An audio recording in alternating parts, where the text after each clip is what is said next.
सकते हैं कि इनके पूरे इधर देखिए अभी तक बैंडेज खुला नहीं है और समय देखिए इधर अभी सलाइन वाला भी लगा हुआ है।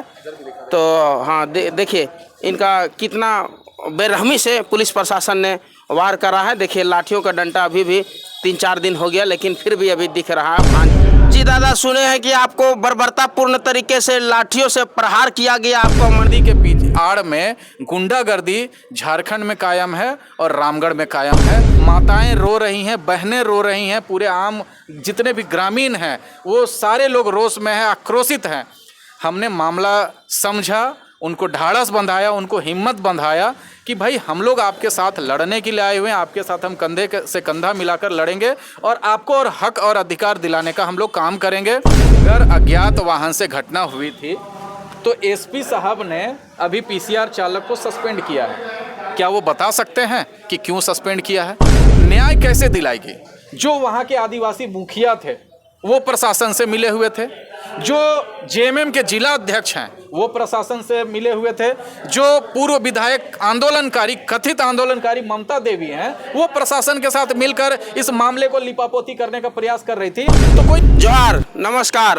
अभी हम लोग झारखंड लोकतांत्रिक क्रांतिकारी मोर्चा जेबीके जेएलके पार्टी का जिला कार्यालय पहुंच रहा है और यहाँ पे देखते हैं चल के कि कौन कौन यहाँ मौजूद है और रूबरू करवाते हैं कि झारखंड के फायर ब्रांड नेता के नाम से जानते मशहूर सुने हैं कि यहाँ पे आए हुए हैं। तो सबसे पहले हम लोग जाते हैं और रूबरू होते हैं और देखते हैं वो यहीं पे और प्रेस चल रहा है तो हम लोग भी यहाँ मिलने की कोशिश करते हैं। फायर ब्रांड नेता संतोष महतो जी, आपको इस चैनल में स्वागत है। आपके तमाम दर्शकों को झारखंडी जोहार। आज मैं स्वस्थ होकर, पूरी तरह से स्वस्थ होकर तो नहीं कह सकते हैं, लेकिन थोड़ा राहत महसूस हो रहा है। जिला कार्यालय में एक आवश्यक प्रेस कॉन्फ्रेंस था जिसमें कई झारखंड में चल रहे ब्रेकिंग न्यूज़ पे हमें कमेंट देना था और अपना पार्टी का स्टैंड क्लियर करना था, इसलिए हम लोग यहाँ पे आज जुटे हुए थे। जी दादा, सुने हैं कि आपको बर्बरतापूर्ण तरीके से लाठियों से प्रहार किया गया। आपको मैंने पूरा लोगों ने देखा भी है, लोगों ने सुना भी है और लोगों ने वजह भी जाना है कि किस तरीके से आप इस झारखंड के आदिवासी राज्य में, आप आदिवासियों की अगर बात करते हैं, उनके हत्या के विरोध में अगर आप प्रदर्शन करते हैं तो आपकी आवाज़ को दबाने के लिए, आपके विरोध को दबाने के लिए आपके ऊपर लाठियां बरसाई जाती है और वो लाठियां आपके माथे को टारगेट करके और आप किस पार्टी के कार्यकर्ता हैं उनको चिन्हित करके टारगेट करके मारा जाता है। तो इस तरीके की ओछी राजनीति और इस तरीके का वर्दी के पीछे आड़ में गुंडागर्दी झारखंड में कायम है और रामगढ़ में कायम है। ये घोर निंदा का विषय है और सिर्फ इसी सत्ता परिवर्तन के लिए, इसी सिस्टम को बदलने के लिए हमारी लड़ाई है। टाइगर जयराम महतो की लड़ाई है, झारखंड लोकतांत्रिक क्रांतिकारी मोर्चा की लड़ाई है। दादा, आपका लड़ाई तो ठीक है, जारी है। वहाँ आपने कोई बैनर तले नहीं गया, कोई किसी के जेबीके से जेएलके पार्टी का बात एक शब्द नहीं बोला। हम लोगों ने वीडियो देखा। फिर टारगेट आप ही को क्यों? आपने तो शोषण के खिलाफ, अत्याचार के खिलाफ आवाज बुलंद करने गया था। 2 आदिवासी भाइयों की मौत हुई थी, अजीत हेम्ब्रम और सागर हेम्ब्रम। उनका डेड बॉडी रामगढ़ थाने के पास पड़ा हुआ था और उनके जो मृतक के परिजन थे, उनकी माता थी, पत्नी थी, बच्चे थे और उनके गांव के आसपास के ग्रामीण वहां पे जुटे हुए थे। ग्रामीण उग्र आंदोलन का मूड बनाए हुए थे। 4-साढ़े 4 बजे के लगभग में जब हम स्पॉट पे पहुंचते हैं तो वहां देखते हैं कि लोगों में काफ़ी रोष है। माताएं रो रही हैं, बहनें रो रही हैं, पूरे आम जितने भी ग्रामीण हैं वो सारे लोग रोष में हैं, आक्रोशित हैं। हमने मामला समझा, उनको ढाढ़स बंधाया, उनको हिम्मत बंधाया कि भाई हम लोग आपके साथ लड़ने के लिए आए हुए हैं, आपके साथ हम कंधे से कंधा मिलाकर लड़ेंगे और आपको और हक और अधिकार दिलाने का हम लोग काम करेंगे। हमने जब बात रखी कि भाई जो पीसीआर वाहन से इनकी हत्या की गई है उसमें जितने भी लोग बैठे हुए थे, पुलिसकर्मी थे, उनके ऊपर हत्या की प्राथमिकी दर्ज की जाए। साथ ही साथ चूंकि दोनों युवा थे, एक की उम्र 17 वर्ष थी और एक की उम्र 29 वर्ष थी, पूरा जिंदगी उनके पास था जीने के लिए, वो अपने परिवार का कमाऊ शख्स थे, उनके अलावा परिवार में कमाने वाला दूसरा कोई शख्स नहीं था, तो 1-1 करोड़ रुपए दोनों परिवार के आश्रितों को मुआवजा दिया जाए, साथ ही साथ एक सरकारी नौकरी आश्रितों को दिया जाए। यही 3 प्रमुख मांगों को लेकर हम लोग संवैधानिक तरीके से वहाँ पे आंदोलन कर रहे थे।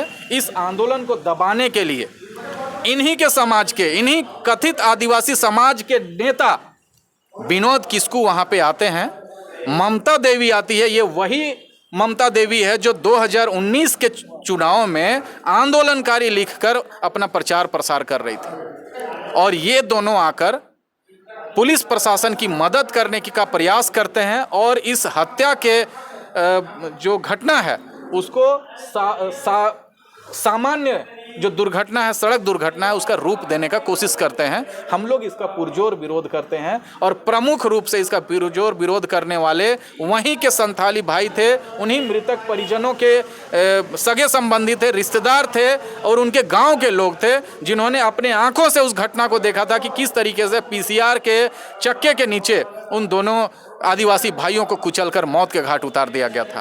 पुलिस प्रशासन का कहना है कि पीसीआर वाहन नहीं बल्कि अज्ञात वाहन से ये जो घटना हुई थी। अगर अज्ञात वाहन से घटना हुई थी तो एसपी साहब ने अभी पीसीआर चालक को सस्पेंड किया है। क्या वो बता सकते हैं कि क्यों सस्पेंड किया है? दूसरी बात, अगर अज्ञात वाहन के चपेट में उनकी आने से मौत हुई थी तो वहाँ जो हजारों लोग यह कह रहे थे कि हमने आंखों से देखा है, जो चश्मदीद गवाह वहाँ पे थे, वो लोग क्या झूठ बोल रहे थे? उनकी पुलिस प्रशासन से क्या दुश्मनी थी कि वो जबरदस्ती पीसीआर वाहन चालकों को फंसाने का काम करेंगे? आदिवासी भाई भोले भाले होते हैं, उनको अपने जीवन के दिनचर्या के अलावा किसी से कोई दुश्मनी नहीं, किसी से कोई बैर भाव नहीं होता है।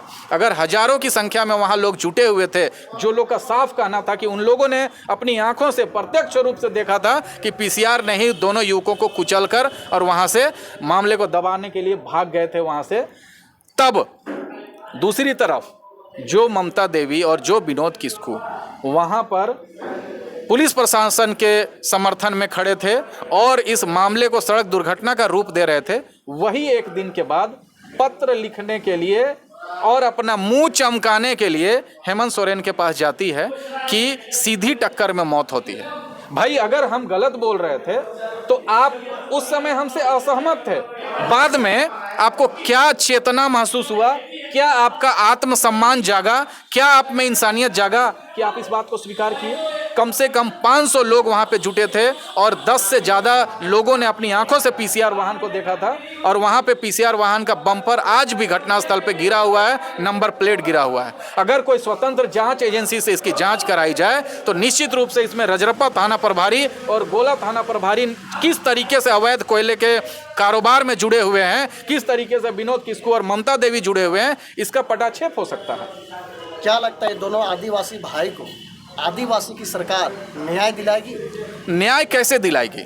जो वहाँ के आदिवासी मुखिया थे वो प्रशासन से मिले हुए थे, जो जेएमएम के जिला अध्यक्ष हैं वो प्रशासन से मिले हुए थे, जो पूर्व विधायक आंदोलनकारी, कथित आंदोलनकारी ममता देवी हैं, वो प्रशासन के साथ मिलकर इस मामले को लिपापोती करने का प्रयास कर रही थी। तो कोई अगर रांची में बैठा हुआ है, कोई मुख्यमंत्री आवास में बैठा हुआ है, अगर आपके जनप्रतिनिधि जो क्षेत्र में बैठे हुए हैं वो आपको सही रिपोर्टिंग नहीं करेंगे तो न्याय कैसे संभव है?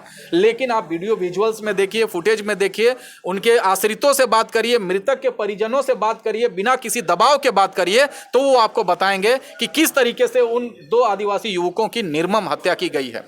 लेकिन अगर आप सही रिपोर्टिंग करेंगे तब तो आदिवासी मुखिया, आदिवासी मुख्यमंत्री उन पे कार्रवाई करेंगे। हम आग्रह करते हैं विनोद किस्कू से, हम आग्रह करते हैं ममता देवी से कि आप अपने अंदर की संवेदना को जगाइए।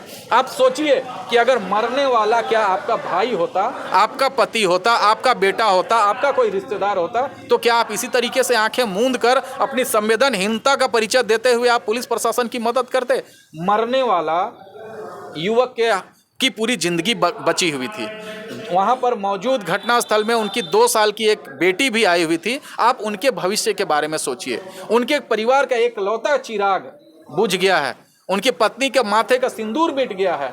उसका मुआवजे के लिए अगर हम लोग 1 करोड़ रुपए की मांग कर रहे थे और आश्रितों को सरकारी नौकरी देने की मांग कर रहे थे, जो कि बाद में लिखित तौर पे आपने भी मुख्यमंत्री को दिया है, तो फिर आप उस समय प्रशासन के तरफ से क्यों आप किस बात की आप वफादारी दिखाना चाह रहे थे, किस बात की आपकी सौदेबाजी थी? दादा रीजन क्या था, परफेक्टली रीजन क्या था, लोगों ने क्या बोला, क्यों मारा गया, काहे मारा गया पीसीआर के बहन के माध्यम से? रीजन जो निकल कर आ रहा है कि ये दोनों भाई अपने घर में चूल्हा जलाने के लिए कोयला ले जा रहे थे, एक सीमेंट की बोरी इतना, और उनको कोयला चोरी का आरोप लगाकर उनसे रंगदारी के रूप में 200 रुपये मांगे गए। आदिवासी भाइयों ने विरोध किया और बताया कि हम इस कोयले का उपयोग अपने घर में चूल्हा जलाने के लिए करते हैं। इस बात को पुलिसकर्मी इसको ईगो के रूप में ले लिए, इसको चुनौती के रूप में ले लिए और वाहन समेत उनके मोटरसाइकिल पर सीधी टक्कर मार दी, जिसके कारण घटना स्थल पर ही उन दोनों आदिवासी भाइयों की मौत हो जाती है। तो मुख्य वजह कोयले कारोबार में पीसीआर कर्मी की संलिप्तता और रंगदारी और कोयले के से जुड़े हुए लोगों को धमकाकर उनसे रंगदारी वसूलने का मामला है। तो पुलिस प्रशासन द्वारा अगर लाठीचार्ज किया गया है तो कहा जाता है कि उनका भी नियम कानून होता है, माथे वगैरह में नहीं मारना चाहिए, उस पर क्या कहना चाहेंगे पुलिस प्रशासन को? जब वो लगातार लाठियां बरसा रहे थे तो उन लोगों का यही कहना था कि इसको मारो, जब तक ही मर नहीं जाता है तब तक मारो। यही हम लोग को कानून सिखाता है, यही आदिवासियों के समर्थन में खड़ा है। जब हम लोग इसको सड़क दुर्घटना का रूप देकर लिपापोती करना चाह रहे थे, मामले को निपटाना चाह रहे थे, इस बात को ये बढ़ा रहा है, न्याय दिलाने की बात कर रहा है, आदिवासी समाज के साथ खड़े होने की बात कर रहा है। इस तरीके का आरोप लगाकर वो चाह रहे थे कि वो मतलब हमारी जुबान को बंद कर सके, हमारे आवाज़ को दबा सके। मेरा लास्ट सवाल होगा दादा आपसे कि इससे आपके टीम का, JLKM का क्या प्रभाव पड़ेगा? देखिए, आप अगर सही मुद्दों की बात करते हैं, आप अगर अन्याय के खिलाफ लड़ते हैं, चाहे आपके विपक्ष में शासन हो, प्रशासन हो, पुलिस हो, माफिया हो, गुंडा हो, अगर आप उनके खिलाफ लड़ते हैं, आम आदमी की आवाज़ बनते हैं, जो पीड़ित परिवार है उनकी आवाज़ बनते हैं, उनकी मदद करते हैं, उनके साथ कंधे से कंधा मिलाकर खड़ा रहते हैं, तो आपको फिर किसी राजनीतिक एक्टिविटी की ज़रूरत नहीं पड़ती है। कहा जाता है कि जो सबसे बड़ा वही है जो आपके मुसीबत में खड़ा है, और JLKM पार्टी झारखंड के लोगों के मुसीबत के समय में खड़ा होता है। इसीलिए निर्विवाद रूप से झारखंड में एक इकलौता जननायक के रूप में टाइगर जयराम महतो और एक इकलौती मुद्दे को उठाने वाली, गंभीर राजनीति करने वाली झारखंड लोकतांत्रिक क्रांतिकारी मोर्चा के रूप में नई पार्टी का उदय हुआ है। हम लोगों ने बहुत देखा है कि आंदोलनकर्ता को दबाया गया है। अंग्रेज समय लोग नहीं दबे, तो क्या आप कदम पीछे ले लीजिएगा या और प्रखरता से आइएगा, शोषित वंचित के आवाज बन के? इस घटना से 3-4 दिन पहले उसी गोला थाना अंतर्गत 200 मीटर DVC चौक पे एक दुर्घटना हुई थी, जिसमें चौकाद निवासी तीजू महतो की दर्दनाक मौत हो गई थी, और वहाँ पे भी हम लोगों ने पीड़ित परिवार को मुआवजा दिलाने का काम किया था। बाद में जो प्रशासन है, जो पुलिस प्रशासन है, उसको हमने जाम हटाने में मदद किया। उसका वीडियो फुटेज हमारे पास अवेलेबल है कि किस तरीके से पुलिस के लोग हमसे आग्रह कर रहे थे कि आप अपनी भाषा में मृतक के परिजनों को समझाइए और भीड़ हटाने के लिए इनको रिक्वेस्ट करिए, और हम लोगों ने यहाँ के स्थानीय भाषा में उनको समझाकर उनके परिजनों को ढाढ़स बंधाकर जाम हटवाने का काम किया। लेकिन हमारे ऊपर फर्जी केस कर दिया गया। हमें केस से कोई डर नहीं है, हमें कोई शिकवा शिकायत नहीं है, लेकिन एक सवाल उठाना हम चाहते हैं कि अगर आपके पास वर्दी है, अगर आपके पास कलम है, तो क्या आप किसी को भी फर्जी केस में फंसा देंगे? ठीक इस घटना के 3-4 दिन के बाद 2 आदिवासी युवकों की पीसीआर वैन द्वारा कुचलकर मौत हो जाती है, और इस घटना में भी लड़ने के लिए वही पार्टी JLKM और वही पार्टी के लोग सड़क पर उतरते हैं, धरने पर उतरते हैं, आंदोलन करते हैं, प्रदर्शन करते हैं, हक और अधिकार दिलाने की बात को बुलंद करते हैं। तो आप पहचान सकते हैं, पूरे भीड़ में आप पहचान सकते हैं कि कौन से पार्टी के लोग और कौन सी पार्टी आपको न्याय दिलाने के लिए लड़ रही है, जन मुद्दों के लिए लड़ रही है, और आपको आपकी समस्याओं का समाधान निकालने के लिए लड़ रही है। उसी के आधार पर आगामी विधानसभा चुनाव में आपको निर्णय लेना है कि आपको अपना मत, बेशकीमती मत, बहुमूल्य मत आपको किस पार्टी के फेवर में देना है।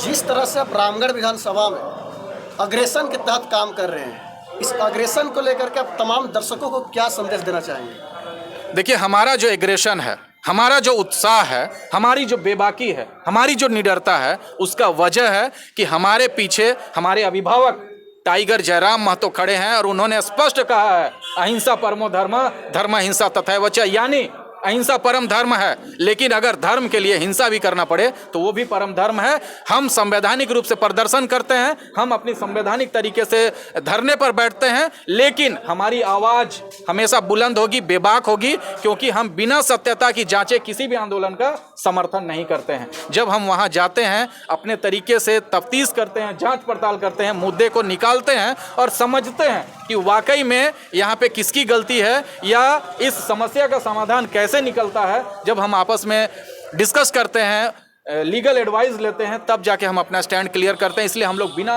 लाग लपेट कर बेबाकी के साथ हर मंच पे अपना बात रखते हैं। यही हमारी पहचान है और यही हमारी राजनीति की बुनियाद भी। दादा, आपने तो हक अधिकार के लिए हर समय लड़ा है, तो अब चुनाव आ रहा है, 1-2 महीना में चुनाव हो जाना है। क्या हम लोग उम्मीद करें कि टाइगर द फायर ब्रांड पर भरोसा करें? केंद्रीय नेतृत्व के तरफ से आदेश है कि पार्टी के विचारधारा को फैलाने के लिए, टाइगर जयराम महतो के विचारधारा को फैलाने के लिए, जन जन तक पहुंचाने के लिए, जन समस्याओं को सुलझाने के लिए, जन मुद्दों को उठाने के लिए पूरा टीम केंद्रित होकर फोकस होकर काम करे। बाकी अलग अलग लेवल पे अलग अलग कमेटियां बनी हुई हैं जो कि अपने अपने स्तर से स्क्रीनिंग कर रहे हैं। और टाइगर जयराम महतो ने भी हर एक मंच पर कहा है कि आपके विधानसभा क्षेत्र में कोई भी थोपा हुआ नेता नहीं दिया जाएगा, वही नेता दिया जाएगा जिसको आप पसंद करते हैं, जिसको आप अपने प्रतिनिधि के रूप में स्वीकार करते हैं। और जिन मजबूत कंधों पर आपके विधानसभा का विकास निर्भर करेगा, उन्हीं मजबूत कंधों को नेतृत्व करने का मौका दिया जाएगा। इसलिए हमें केंद्रीय नेतृत्व के आदेश पर, उनके निर्णय पर पूरी श्रद्धा है, पूरी आस्था है कि जो भी निर्णय वो देंगे वो लोक हित को ध्यान में रखकर, विधानसभा हित को ध्यान में रखकर, और जो नेतृत्व करता है, जो 24 घंटे 365 दिन जन मुद्दों पर मुखर रहते हैं, बेबाकी से लड़ते हैं, झगड़ते हैं, केस करते हैं, खाते हैं, आंदोलन करते हैं, उन्हीं लोगों को नेतृत्व करने का मौका मिलेगा। चलिए, बहुत धन्यवाद दादा, आपने समय दिया, हम लोगों को बताया अपने समस्या को लेकर और पूरे पब्लिक को बताया कि किस प्रकार बर्बरतापूर्ण झारखंडियों के अत्याचार शोषण हो रहा है। आपको बहुत धन्यवाद। लोकतंत्र के चौथे स्तंभ के रूप में जिस बेबाकी के साथ में आप लोग काम कर रहे हैं, जिस निष्पक्षता के साथ काम कर रहे हैं, आपकी पूरी टीम धन्यवाद की पात्र है। हम सभी झारखंडी इसके लिए सदा ऋणी रहेंगे। चलिए, बहुत धन्यवाद। ये थे फायर ब्रांड नेता संतोष महतो जी, जिनको कि पुलिस प्रशासन ने लाठियों से वार किया था। आप दिखा सकते हैं कि इनके पूरे, इधर देखिए, अभी तक बैंडेज खुला नहीं है और समय देखिए, इधर अभी सलाइन वाला भी लगा हुआ है। तो हाँ, देखिए इनका कितना बेरहमी से पुलिस प्रशासन ने वार करा है। देखिए, लाठियों का डंडा अभी भी 3-4 दिन हो गया, लेकिन फिर भी अभी दिख रहा है, भांज कम नहीं हुआ, जो कि अभी इधर पीछे साइड भी लगा हुआ, जो कि नहीं दिखाया जा सकता है। इसलिए ऐसे ऐसे लोगों को चिन्हितीकरण करना होगा और लोगों को यह भी जागरूक होना पड़ेगा कि कौन किसके लिए लड़ रहा है, कौन किसका हक अधिकार के लिए लड़ रहा है, झारखंडियों के लिए कौन लड़ रहा है, किसको साथ देना चाहिए, ये आप लोग को डिसाइड करना है, दर्शकों को डिसाइड करना है और तमाम झारखंडियों को डिसाइड करना है कि किसके साथ देना है। 2 महीना बचा हुआ इस बार, और ऐसा ही परिवर्तन का लहर चला है, सबको इस पर ध्यान दीजिए।